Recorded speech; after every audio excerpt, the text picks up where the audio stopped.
They called it a curse because words are easier than shame. In the mountain village, where fog draped the roofs like mourners' shawls, and the river moved with a slow, secret insistence, people named misfortune to make it smaller. When cows calved poorly, when the millet failed, when children woke screaming from fever, someone would point toward the low house at the edge of the square and say, "It began with her." Saying it made them whole again, as if blaming could stitch the world back together. Amara learned the contours of that blame long before she learned the weight of her own hands. She learned it by the way the children stepped away from her when she tried to touch a sleeve, how the bakers would wrap bread now with averted eyes, how the temple woman folded her hands and looked past the house whenever Amara passed. She learned it in the soundless way the village treated silence, as an absence that must be filled with explanation. Silence, to Amara, was not empty. It was thick as wool, full of texture. The cadence of rain on the slate roof, the tremor in her mother's hands when she braided hair, the vibration of footsteps through floorboards that told her who had come home. She kept a map of the world in the quickness of palms, in the way light fell against window panes. Her voice lived in her face and in the motions she made. Anyone who took the time could read everything she would never say aloud. Her mother took the time. Mara, who had her own lines of worry etched like riverbeds across her forehead, moved through the small house with the ceremonious care of someone protecting an ember. She spoke to Amara not with well-practiced pity, but with the blunt gestures of a woman who had once been young and reckless and had loved a child enough to keep her. When she signed, her hands were sure. "Do you want the cloak?" she would ask, fingers shaping the thread of meaning slowly so Amara could catch the thought and pull it into herself. Amara would reach and touch, and the two of them would fold into a language known only to them. It was not enough, not ever. When Mara walked to the market, heads turned and whispers came like small knives. "Bad luck," someone would murmur between teeth. "The priests say," another voice would add a superstition about the day of Amara's birth, the midwife's slip, a moon that had been wrong that night. The stories grew like mold, fed by fear and the simplest appetite for explanation. The village preferred a story to a mystery. It preferred certainty, even if that certainty meant cruelty. Amara felt those stories press against her ribs like a palm. They told her she was a fault line. She felt it in the way young men would not offer her water, in the way mothers pulled their children close when she bent to tie a shoe. Loneliness is not always loud. Sometimes it is a constant pressure, an ache that settles beneath the skin and becomes a private thing you learn to keep clean and hidden. She cleaned it with small acts, mending a torn shawl left on a bench, sweeping the stoop without asking, setting an extra bowl by the door as if anyone might come to share. She practiced smiling in polished, careful ways that did not invite more looking. Smiles can be armor, yet inside that quiet armor, there was a hunger that was not for sound but for story. She wanted to be seen without a whisper of pity. She wanted a word that meant, "You are enough," to rest on her like a warm coin. There were nights she would sit by the window while other houses pulsed with laughter. She could not hear and trace the bank of the river with her finger, feeling the vibration of water in the air as if it were music only she could translate. In those hours, she began to dream in other senses. The color of a promise, the texture of a promise, the way a person's skin told truths their faces avoided. Outside, the mountains kept watch like old gods. The forest that braided up the ridge was dense and dark and carried its own set of superstitions. Mothers warned their girls not to stray past the last row of pines because the trees listened and the trees kept memories. The villagers said the woods were full of things that answered in tongues no one understood, sprites and sly-eyed wolves and worse. "If she goes there," someone once said of Amara, "the silence will find what it belongs to." They did not mean it as praise. Still she walked. The mist made her world kindly and anonymous. It softened the edges of the daily cruelty and allowed her to move between shadows without being seen in the whole light of the square. She learned the names of the stones and the way the frost arranged itself on different leaves. She learned to listen, in the way her body did, to the shifting moods of weather as if the world were speaking in a grammar she had been given a scholarship for. The villagers' eyes tracked her like migrating birds, whenever she threaded from the market to the river to bring water. and to the little slope where wildflowers dared to grow between stones. A child darted out once, curious and unafraid, and Amara knelt and took his hands. His skin was warm and faintly smelling of porridge. His palms were still new maps waiting to be read. They played a small game. She would sign a shape, and he would laugh without sound and reach for the meaning. For a moment, something unspooled in her, a thread of belonging, but a woman called him back, her voice sharp and immediate, and the child pulled away like a bird struck by noise. Amara watched them go and folded the warmth back into herself. Sometimes when the wind was right, scents would come from distant places, smoke from a ceramic kiln, the metallic tang of rain, the musk-sweet perfume of blossoms beyond the ridge. She breathed each in and made stories from them. This scent meant bread baked for weddings. That scent meant someone had found a new lover. The world provided narratives if you knew how to harvest them. She staked herself on those stories like a farmer staking beans.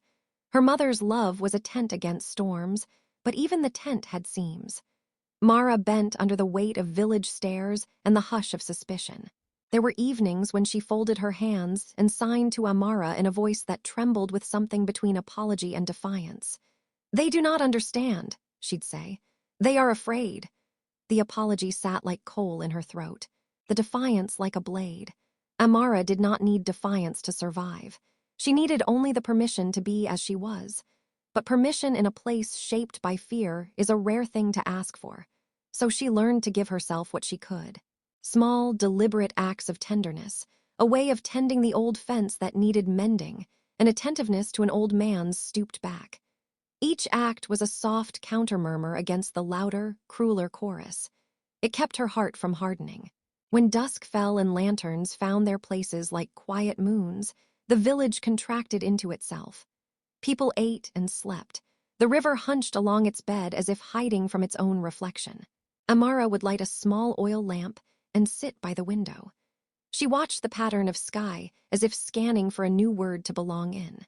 Tonight, as she traced the fading light, she felt, not a sound, because she did not hear in the ways others did, but a pressure in the air, a delicate pulling at the corners of her world as if some attention had turned toward her. It was not the village's curious gaze. It was older and steadier, a being that did not hurry to condemn. In the shadow where the trees met the slope, 2 points of darker shade gathered like a thought. Amara's chest tightened, not with fear, not exactly, but with the sensation of being acknowledged in a way she had never experienced. The presence waited, patient as the moon. It did not mock her silence. It seemed, impossibly, to listen to it. Night returned like a tide, slow, full, and waiting to rise past the edges of reason. The villagers had long since shut their doors against the wind, the way they always did when the forest began to whisper strange lights. But Amara sat awake. The lamp on her table guttered, painting slow amber arcs on the wall, and the silence around her was not empty tonight. It carried a pulse, something living inside it, something that asked. She rose, her shawl brushing against her arms like a second skin, and stepped outside. The mist had thickened. Beyond the fence, the trees swayed in slow dialogue, branches touching like old friends exchanging secrets. She should not have gone farther. Her mother's warnings still lived somewhere inside her ribs.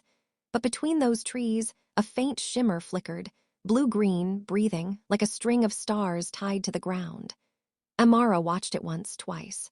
Then curiosity, the one companion that had never left her, pushed against fear. She followed. The grass was cold beneath her feet. The glow ahead drew her deeper into the woods, curving around roots and stones. They were not lanterns or fireflies. They were will-o'-wisps, the spirits the elders spoke of in cautionary tales, lights that led wanderers astray. But the forest did not feel hostile tonight. It felt expectant. The air changed as she walked. Mist clung to her hair. The world narrowed until all that existed was her breath and the pale lamps moving ahead of her like sentient fire. They guided her to a hollow, a place where moonlight pooled thick as milk. The will-o'-wisps winked out one by one, as though their duty had been fulfilled. Something shifted in the clearing. At first she thought it a fallen statue, marble left to ruin among roots. But then it moved, a slow, painful roll of shoulder and breath. Her pulse leapt. It was a man, but no man she had ever seen. His skin held no warmth. It shone with the same ghostly tone as frost. Hair dark as the inside of the night spread over the ground.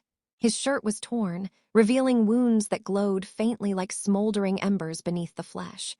Blood, rich and strange, painted the earth black-red. Amara froze. Every story she had ever been told, demons, spirits, hungry things that fed on hearts, crowded her mind. Yet even in his stillness, he did not feel monstrous. The forest, which had held its breath, seemed to wait for her next motion. The man lifted his head. Eyes impossibly crimson, the color of heated metal, found her. He spoke. The words brushed the air, but to Amara, they were a ripple she could not catch. His mouth moved again. She stepped back, shaking her head, her hands trembling to sign, "I cannot hear you."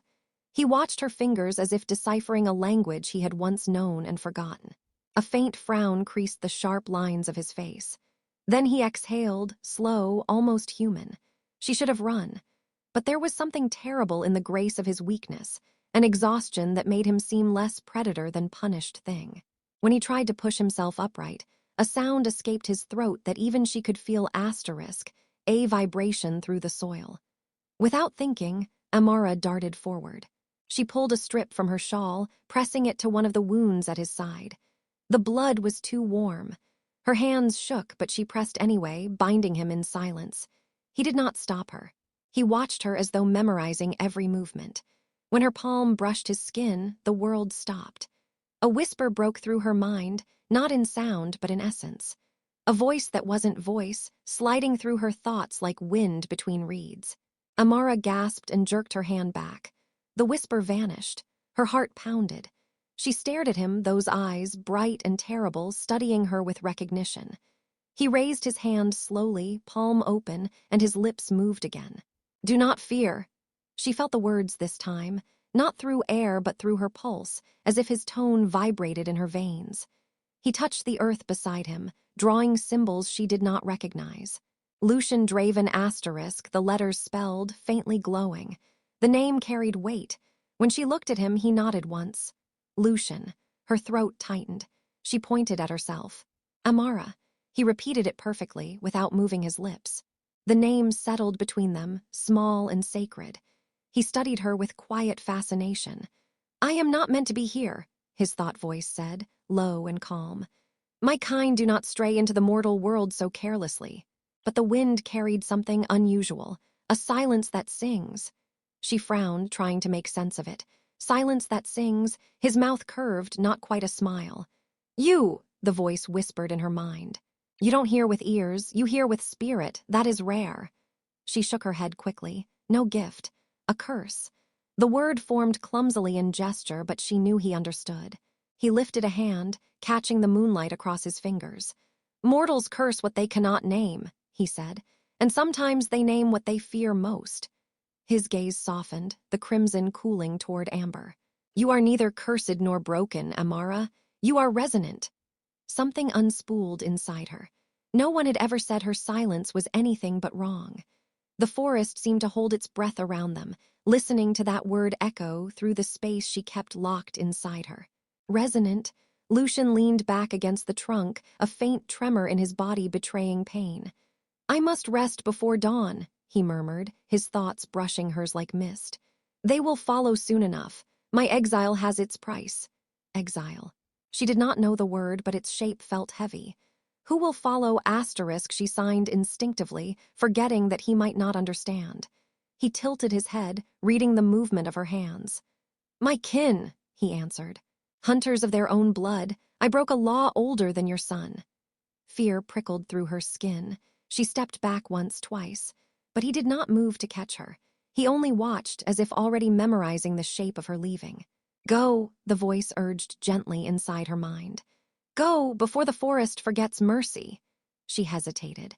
The pull to stay was stronger than fear. The curiosity that had led her here was now a thread woven into something larger. But instinct and love for her mother won. She bowed her head slightly, an unspoken thank you, and turned.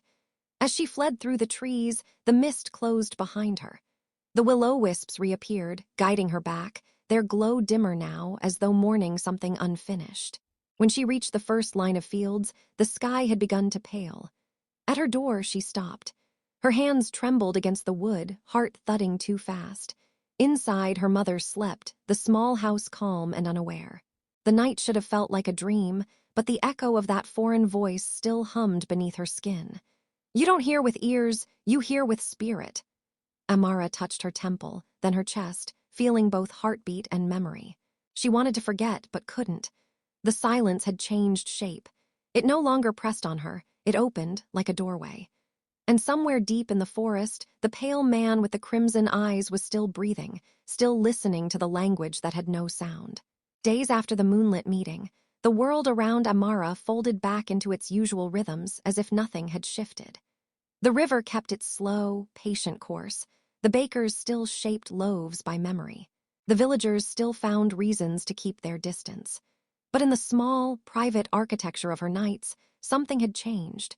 The forest now carried a familiarity, a set of footsteps she did not know at first and then learned like a new word.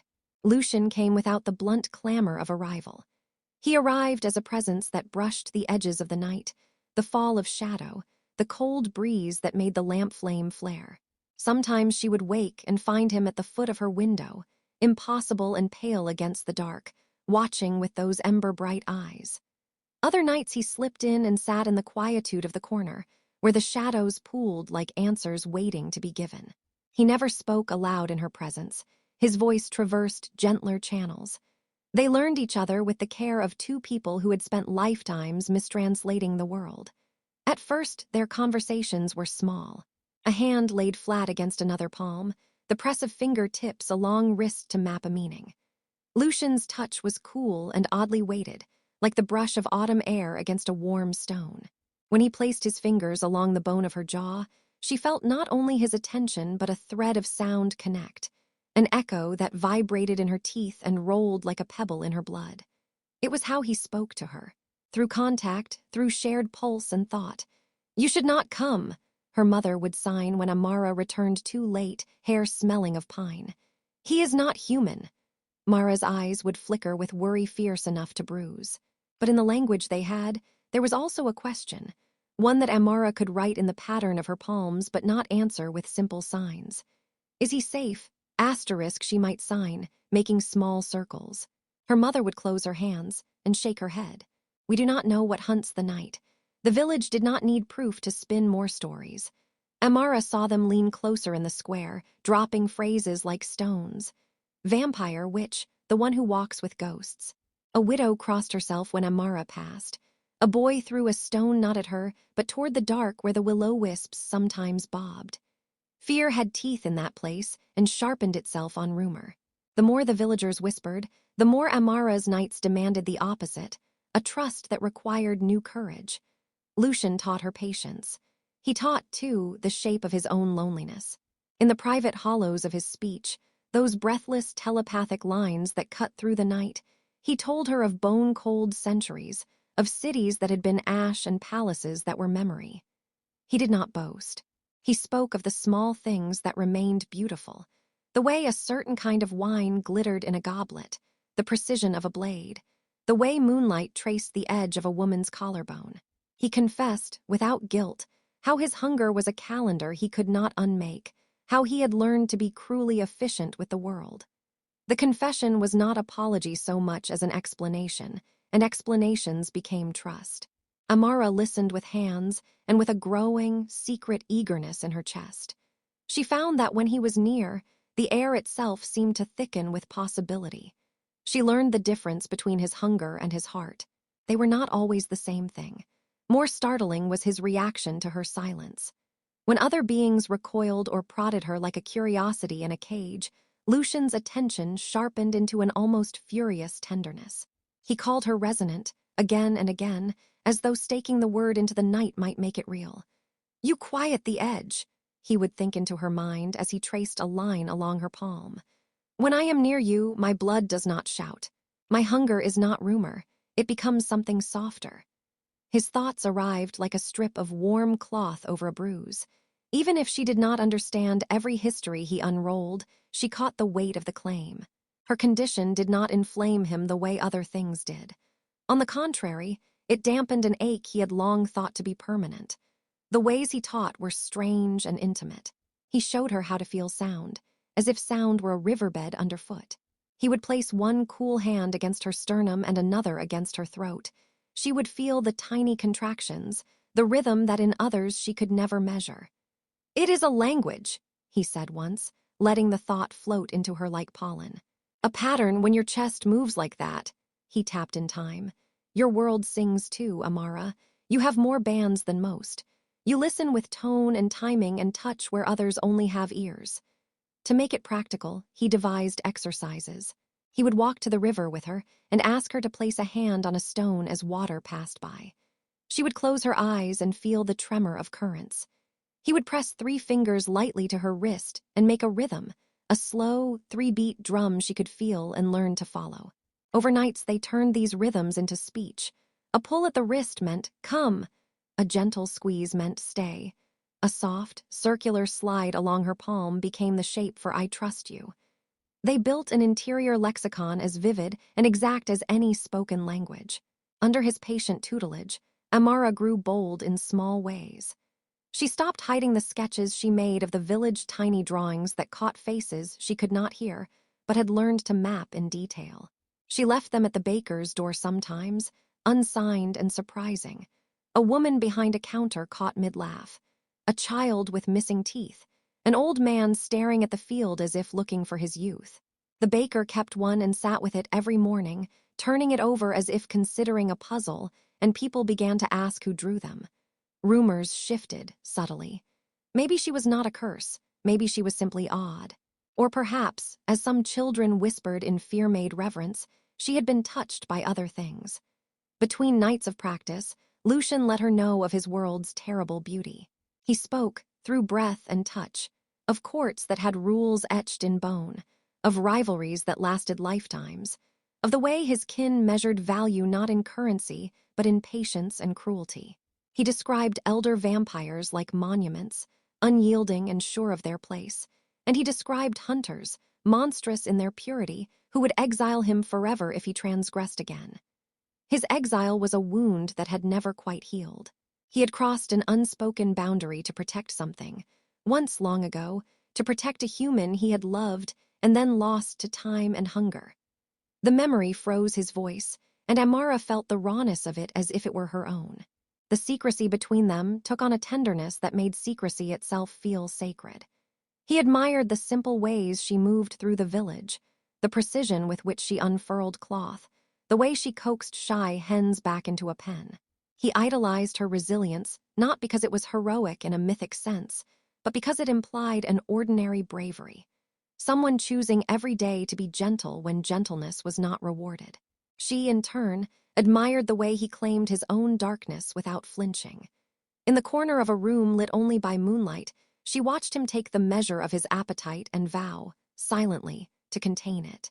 Once, when a stray dog, a mangy thing with half its ribs exposed, ambled near the window, Lucian's pupils shrank and his hands flexed. He looked away and pressed a palm flat against his chest, steadying himself. Amara touched his hand and found him trembling. She understood then that his restraint was not weakness but an active, costly discipline. News, despite its slow, creaking apparatus, eventually reached both pockets of the world, the village and the darker circles beyond the hills.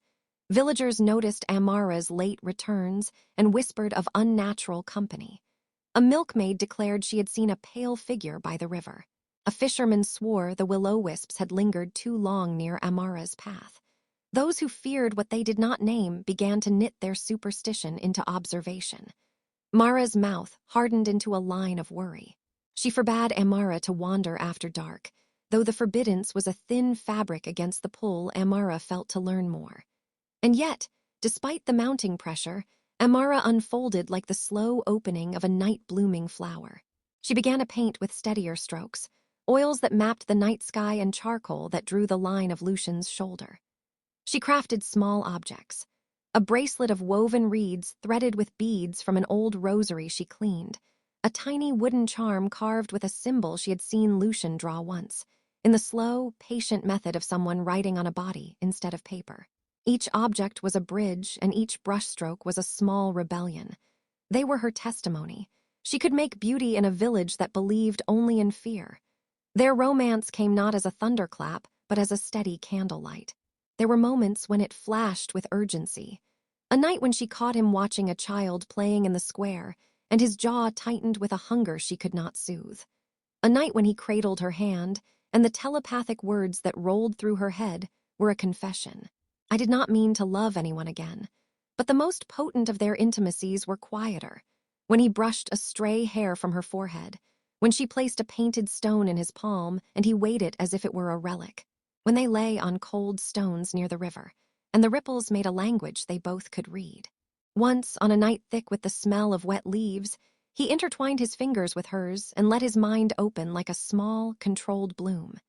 Images unspooled, damp forests in different centuries, a city on fire, a woman who laughed with two bright eyes and who had once loved him so fiercely it had burned them both. He did not pull back from the memory. Instead, he offered it as a lesson on the cost of immortality, the way attachments calcify into sorrow over centuries. Amara watched him with an ache that made her small hands clench. She understood to love someone like Lucian would be to accept both beauty and a very specific sorrow. "You will not regret crossing the line to meet me," he thought to her one night, the words arriving like velvet. "But you must understand what you take on." She considered that and placed both hands over his heart, feeling the phantom beat of a lifelong hunger slowed by her touch. She could not hear his words in any ordinary way. She answered in gesture, and in the small, fierce choices she made each day to remain near him. At the edge of that intimacy, Lucian leaned close and pressed his forehead to hers. The contact sent a ripple through her like the first time a child learns the cadence of a poem. "Your silence," he breathed into her mind, each syllable a soft chisel, "is the only voice that ever tamed me." The priest's voice rose like a crack of flint through the market square, and for a long moment the words were the only sound people trusted. He stood on the low wall before the temple, gray stole over his shoulders, eyes bright with the kind of certainty that makes cruelty feel ordained. "A blood moon comes," he intoned, and hands clenched like votive offerings around him. "When the sky burns red, the curse will speak and the demon will walk. Mark the signs, blighted sheaves, hollowed cows, children waking from fever. These are not chance. They are chosen." The villagers, who have always preferred certainty to the ache of not knowing, leaned forward as if the priest's breath might be a balm. The old stories were a pulley, and the priest had hauled them taut. Fingers pointed inevitably toward the low house at the edge of the square, toward the woman who moved like a question the village had refused to answer. Amara had been at the river that morning, her hands chilled by water, threading long blades of grass into a loose crown. She returned to murmured glances and a heavier air. The priest's sermon spread like flooded ink, words about omens, about the fragile order being broken because someone different had crossed the village threshold. It took only a day for suspicion to harden into accusation. That afternoon, a circle of faces gathered outside Amara's door. They had proofs of poverty: a scrawny calf, a patch of withered millet, a cough that would not leave a child's chest. Proof was not evidence but agreement. If enough people said the same thing, it became truth. A woman spat at the threshold. "It's her," someone hissed. "Her silence draws the night." Mara stood at the doorway like a weathered tree, arms folded, jaw a tight line.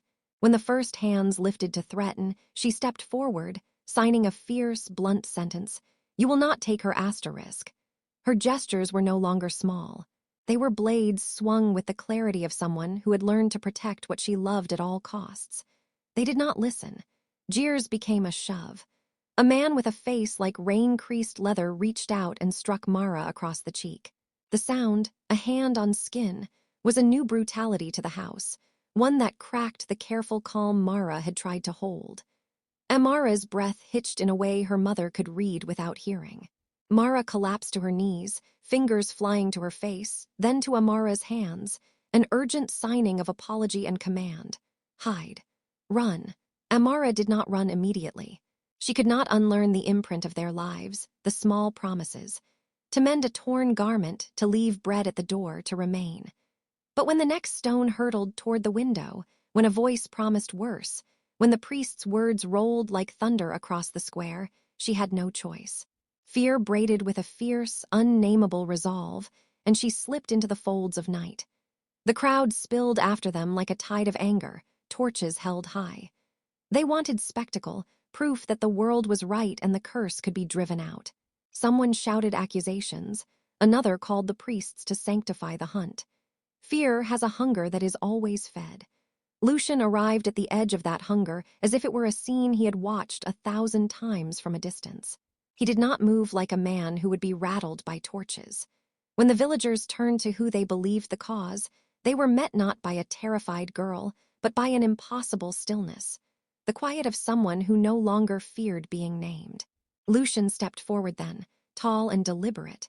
Moonlight peeled the edges of him into silver, cheekbones sharp, hair like spilled ink.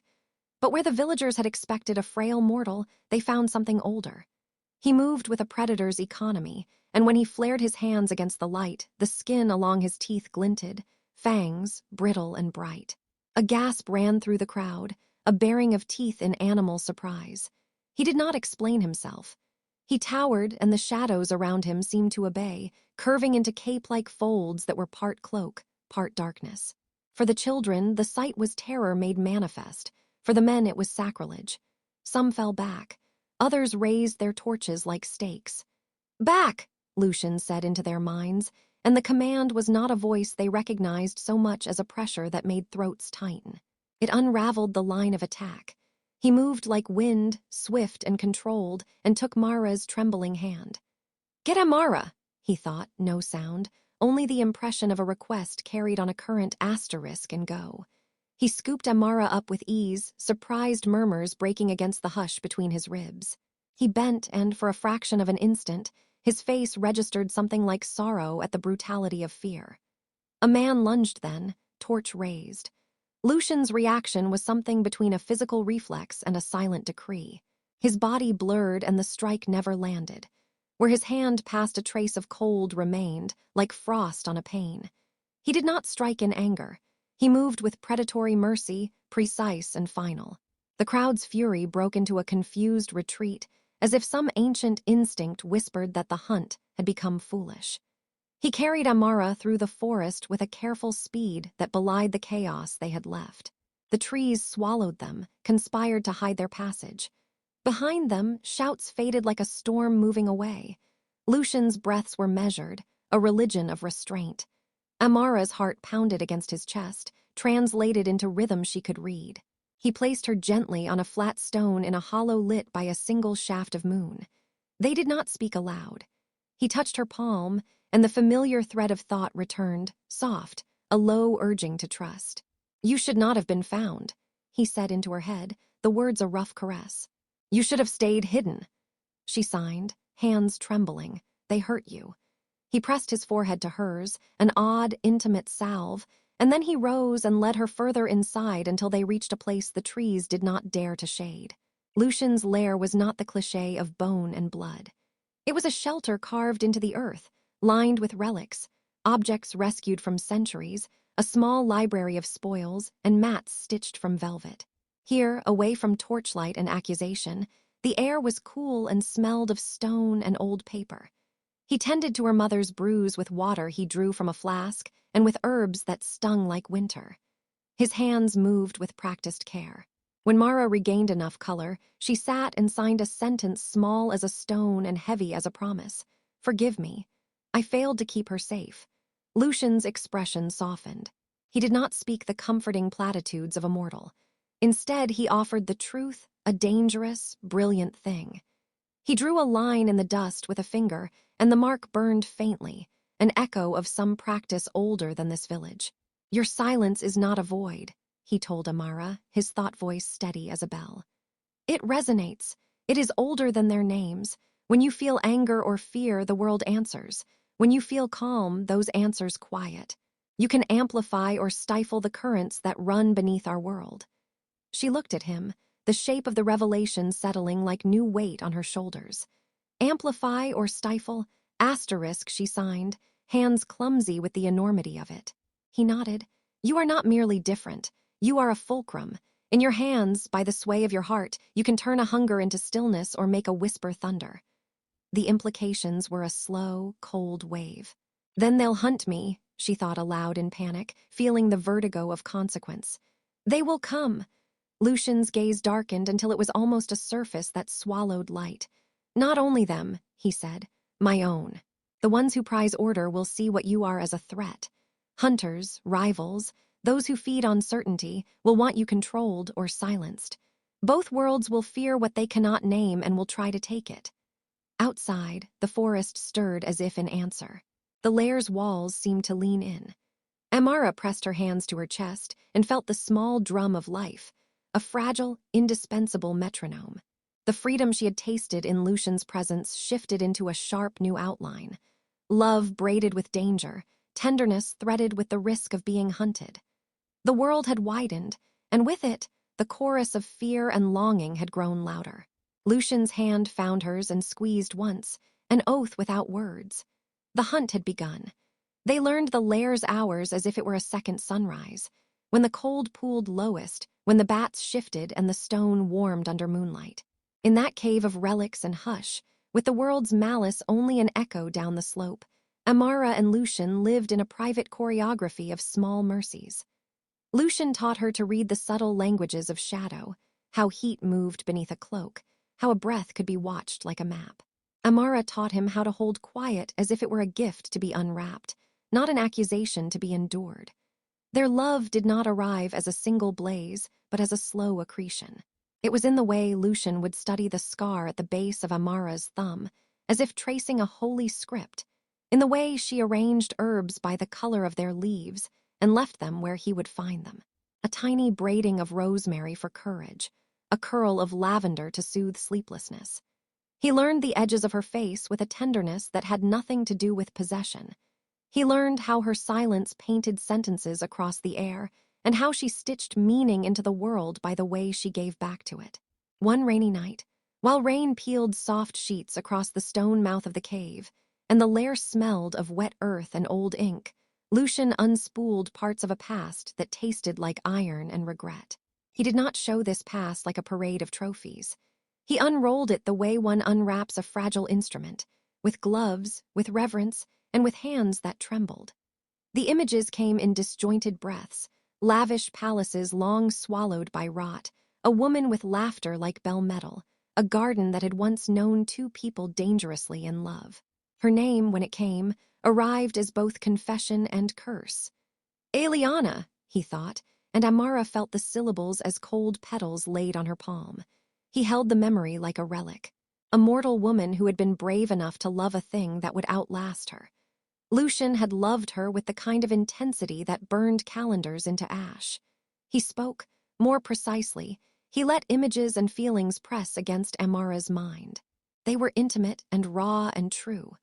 Mornings where Eliana braided his hair, nights where she warmed his hands by giving her own, a moment when the taste of her lips had steadied him like a balm. Then hunger hollowed those tender practices into ritual ruin. I fed to save her, Lucian thought, the line of the memory a blade. She was fevered, and I took what I thought would wake her. Instead, I learned the measure of my hunger. It eats what it loves. The confession tasted of blood even in thought. His long years of abstinence had been penance for that single, catastrophic mercy. He had sworn, after she died, cold and pale in a bed that could not hold the two of them, to never give himself in that way again. Amara listened, breath held in her chest as if the story might break some thin shell. Her fingers found his hand. His skin was still cool in the cave. She could feel his pulse only as a phantom rhythm in her own blood, and the ache in it made her own chest ache. You promised never to love, she signed slowly, fingers forming the vocabulary they had carved between them. He nodded. Pride and sorrow knotted in the rigid line of his jaw. I have loved and been destroyed by it, his mind sent to hers, a confession that had taken centuries to shape into words. I swore to never let attachment guide me. It is a law I have broken in meeting you. She did not recoil. Instead, she signed back asterisk, then this time we will do it differently. The promise was quiet but ironclad. She offered him not the oblivion that had claimed Eliana, but a partnership that acknowledged darkness and tended it with care. Their tenderness, however, existed in a tense world. Whispered tales of the silent oracle, had not only reached the chicken scratch gossip of the village, they had threaded into older, colder networks. Lucian, despite exile, was not outside the reach of his kind's bureaucracy. Vampiric councils kept meticulous memory. Names, transgressions, promises bound and then unkept. News traveled in the language of blood and etiquette. Someone had sent a message, an elegant, formal dispatch folded with a cruelty that read like a sentence. Hunters were en route. Hunters was a mundane term for people whose craft was both art and ritual. They wore armor that shimmered with wards, blades etched with laws that could cut more than flesh. They were diplomats, executioners, and magistrates wrapped in one.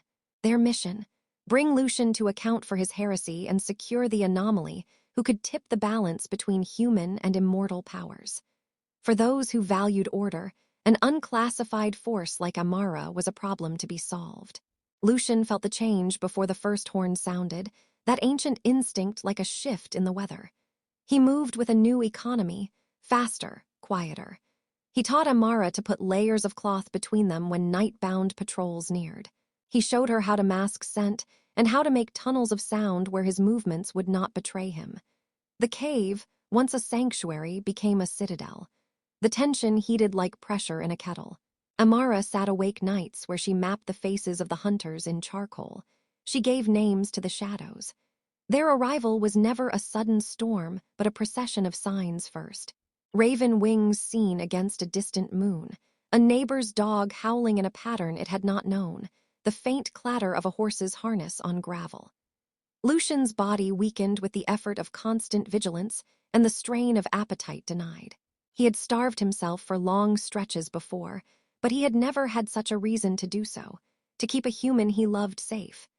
"You will not leave me for them," Amara signed with a stubbornness that had been born of nights at the river and small survivals.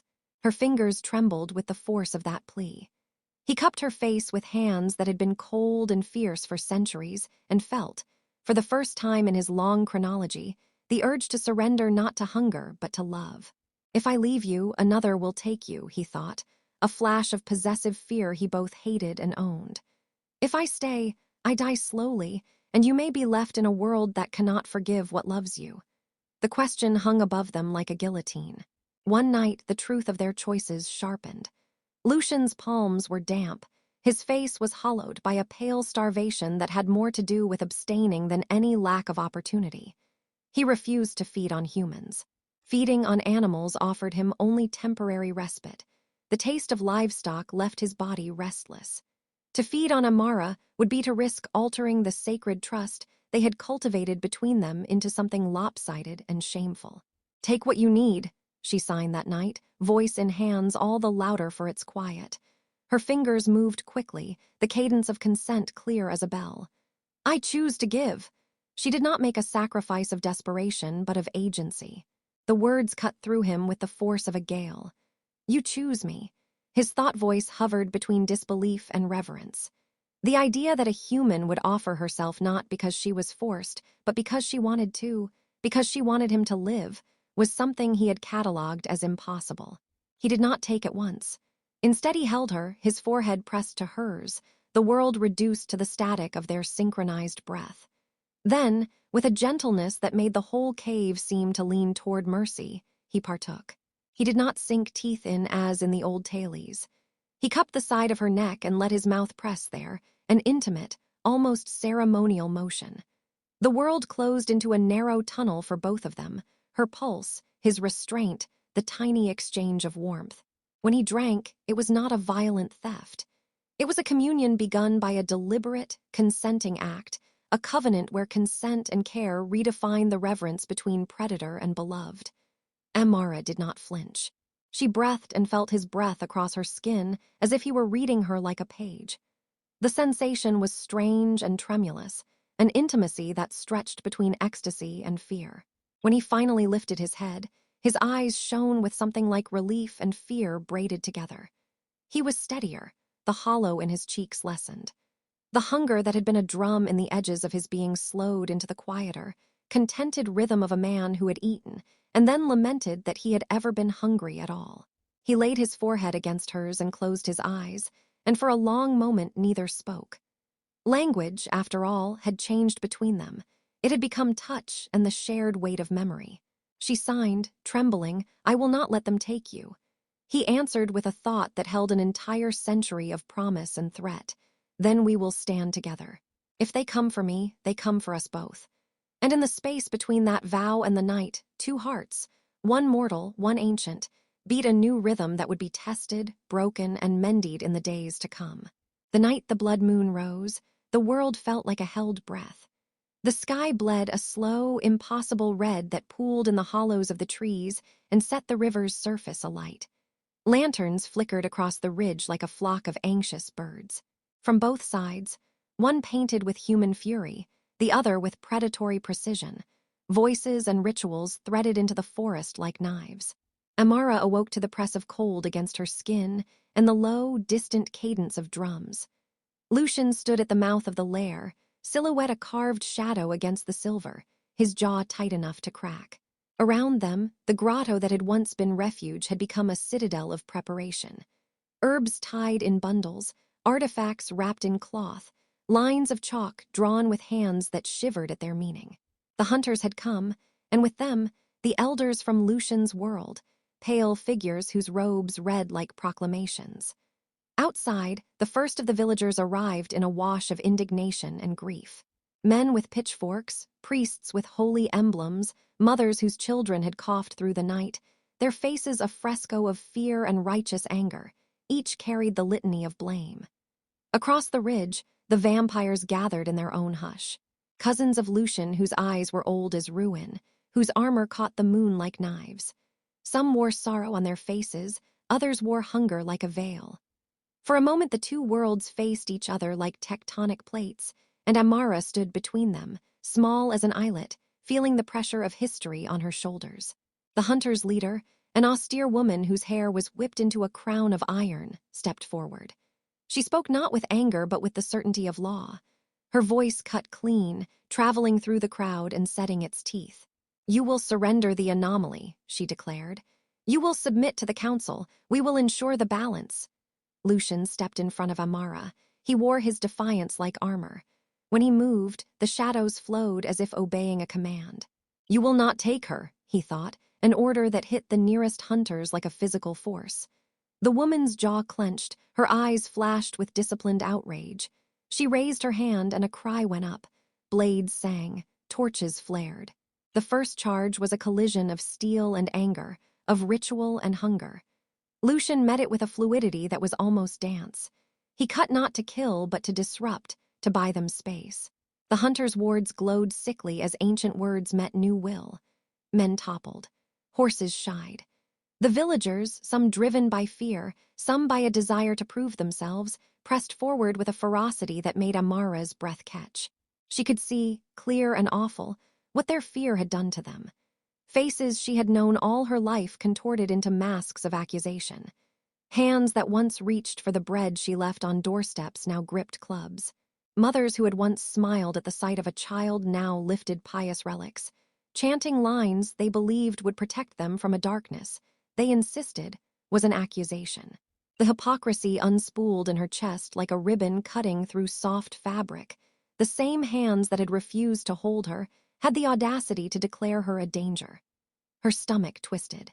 The memory of Mara's cheek, the sting of that blow, rose like a wound freshly opened. She wanted to cry out, to throw her body between Lucian and those who sought to tear him apart. But words were not for her, not in the way others used them. Instead, she reached inward. What came first was not language but feeling, raw, honest, elemental. She felt the nameless grief that had made the hunters so brittle, the villagers' armor of rumor that had hardened into stone, the starving, exquisitely honed patience of vampires who had learned to wait lifetimes for their due. She felt Lucian's heartbeat, a metronome that had once ruled centuries. She felt the single, small bravery with which her mother had stood at the threshold and taken a blow meant for her. Then she let that feeling out. It began as a ripple, a thin thread of warmth that snaked through the trees and across the cold space between bodies. The first to notice were not the ears, but the hearts.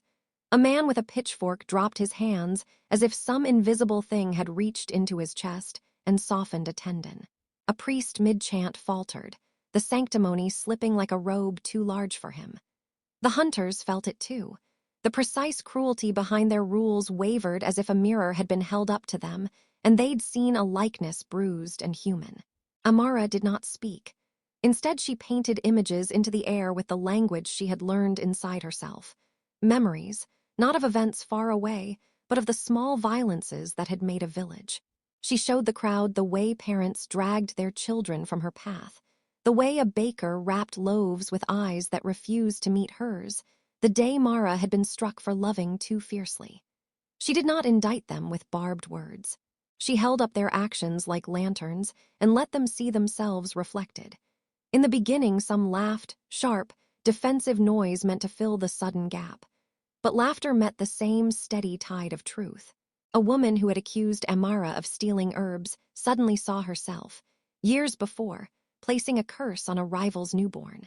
A man who had thrown a stone remembered in a blink the hunger he'd felt when his own father died, and how he'd blamed someone else to keep the grief from his throat.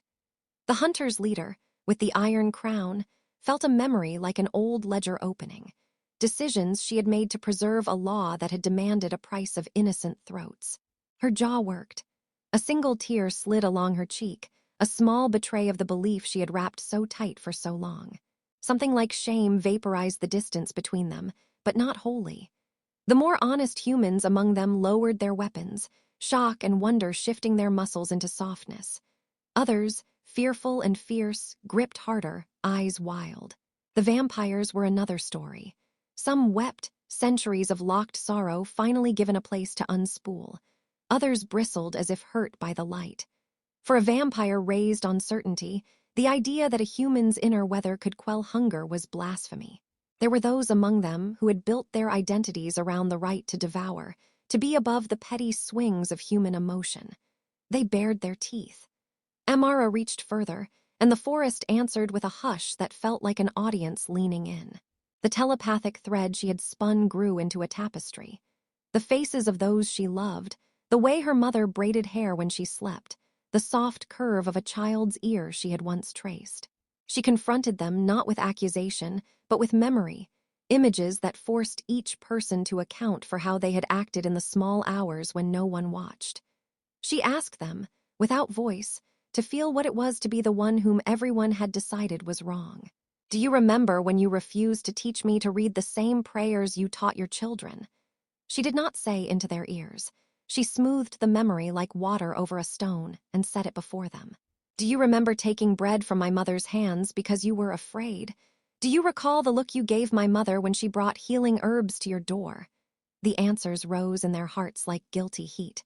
Some recoiled, some crumbled. The effect was not immediate absolution. For those whose cruelty ran deep, who had built livelihoods and identities on exclusion, the revelation hardened into defensiveness. A few men raised their arms and spat accusations they had not yet considered truly. But where the truth touched tender places, weapons fell like exhausted animals.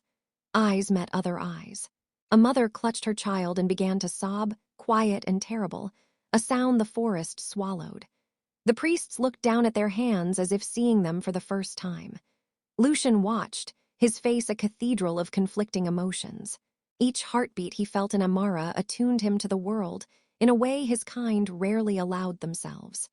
As the crowd's edges softened, a new danger revealed itself. The release of that power carved a rent in the tension that fed him.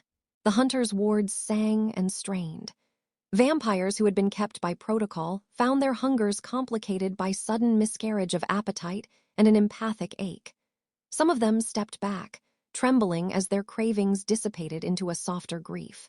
Others, fiercer, crueler, sensed weakness and surged toward it. In the middle of that tenuous quiet, Lucian stumbled. The movement was slight at first, a slackening of the shoulders, an intake like a man who had forgotten how to breathe properly. Amara felt the change as a drop in the tide of the world, the thread between them thinned. He had held back for so long, starved his body to create a bulwark of will. The restraint, noble and terrible, had taken its toll. As weapons clattered and the forest held its breath, Lucian's knees bowed. He sagged, a tower giving way from within. The hunter's leader, who had been shedding the certainty of law, reacted from habit and leaped forward, blade raised. The old reflex to strike was instant. "No!" The cry was not in sound, but in the force of Amara's will. She surged forward and took him in her arms, feeling the cold of his skin against her palms. The crowd watched, frozen by the fierce intimacy of the moment. Lucian's breath was thin like a trapped bird. He looked up at her, eyes bottomless and foolish with trust. "If you die," she thought, single, resolute. The telepathic cord between them tightened, and the forest answered like a chorus. Amara unleashed everything she had learned in nights of touch and patient rhythm. She pulled not only on her own resonance, but on the shared memory of the village. The tender, the violent, the lazy cruelties and fierce kindnesses, winding them into a single, ugly, beautiful net of feeling. Energy flowed like a river unbound. It moved into Lucian with a force that was both balm and burn. The effect was immediate and staggering. His pallor warmed like bread fresh from the oven. Color seeped back into cheeks that had been mapped by exile. The hunger that had ground at his bones slackened into a quiet that sounded almost like relief. But merging their energies demanded a price. Amara felt herself emptying like a glass poured into a much larger bowl. The sensation was not only physical but spiritual, pieces of her silence spilling outward as light. For a heartbeat she was afraid she had given too much, that in saving him she would dissolve into the world the way dew dissolves in sun. Yet as the two of their energies braided together, a strange alchemy occurred. The blood moon, which had turned the sky a furious red, reacted to that union as if it were a mirror catching a new color. The red at first deepened, then wavered, and then, almost painfully, began to lighten. The pall of accusation that hung over the forest thinned like fog in sunlight. The moon, obeying no priest and no hunter, tipped and eased, and the blood sky washed out until it became something else. Not the omen of doom, but a strange, pure white, like paper left out in snow. Silence fell, not the heavy silence of accusation, but the kind that comes when people finally listen. The hunters lowered blades. The vampires stilled, some with tears sliding down ancient cheeks. The villagers looked at Amara and Lucian with eyes that held fright and wonder, and something like remorse. Lucian, steadier now, curled a thin smile and pressed his forehead to hers. He was whole again, a monumental thing softened by the touch of a woman who had been told she had nothing. Amara felt emptied and full at once, light and ache braided. She had given the core of her resonance to save the man she loved, and in doing so, had altered something in the world. The blood moon had been undone not by ritual, but by the courage of a different kind of voice, a silence that spoke truth into people's hearts. The white moon hovered, an impossible promise. It did not erase what had been done, but it offered a new ledger. Around them, murmurs began. People who had come to hate now had to reckon with the images she had shown them. Some would never repent, others would spend a lifetime trying. But in that stillness, in the interstice between violence and mercy, the world shifted on a hinge it had not known was there. Lucian held her hand like a relic he had vowed to protect. Amara breathed, and the rhythm of her chest, small, fierce, human, felt like a new kind of music under the white moon. The night bled slowly into dawn. The forest, once echoing with screams and fire, now lay hushed beneath a thin veil of white mist. The first touch of sunlight spilled over the horizon, washing the ground in pale gold and dew. Smoke coiled from the remnants of torches, and the blood moon's terrible crimson faded into the gentle blush of morning. Amara stirred among the wildflowers and shattered relics of battle. The ground beneath her was cold, yet pulsing faintly with life, the residue of power she could no longer feel within herself. Her chest rose and fell, shallow but steady. The silence in her world had changed. It was no longer heavy. It was alive, humming softly, as though the earth itself breathed in rhythm with her. She turned her head. Lucian lay beside her, motionless, pale as the mist. His lashes were dusted with frost, his chest unmoving. Panic surged, but then a flicker, the faintest movement of breath. Her fingers brushed his cheek, tracing the cold curve of his jaw. His skin warmed under her touch. His eyes fluttered open silver instead of crimson now, soft and human in a way they had never been before. "You gave everything." His voice came not through sound, but through the bond that still threaded their souls. And still, you're here." A tremor of relief rippled through her, followed by a tired smile. Her thoughts formed words he could hear. "We're both here." All around them, the villagers began to emerge from the tree line, hesitant, barefoot, faces streaked with ash and tears. Their weapons had fallen long ago. None dared speak. Some stared, unable to meet her gaze. Others, the older ones who had whispered curses since her birth, simply sank to their knees, overcome by something they could not name. It wasn't fear. It was reverence. The priest, who had declared her a demon's herald, stood trembling with his relic clutched to his chest. He stepped forward once, then bowed, the gesture awkward, desperate, sincere. Amara rose slowly, her hair tangled with leaves and light, her feet bare against the earth.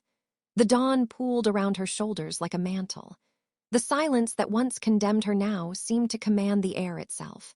When she looked at the villagers, they lowered their eyes, not from shame alone, but awe. Then a voice she had known all her life without hearing, her mother. She ran from the crowd, her shawl flying like wings behind her, tears glistening down her face. She fell to her knees beside Amara and took her daughter's hands in trembling ones.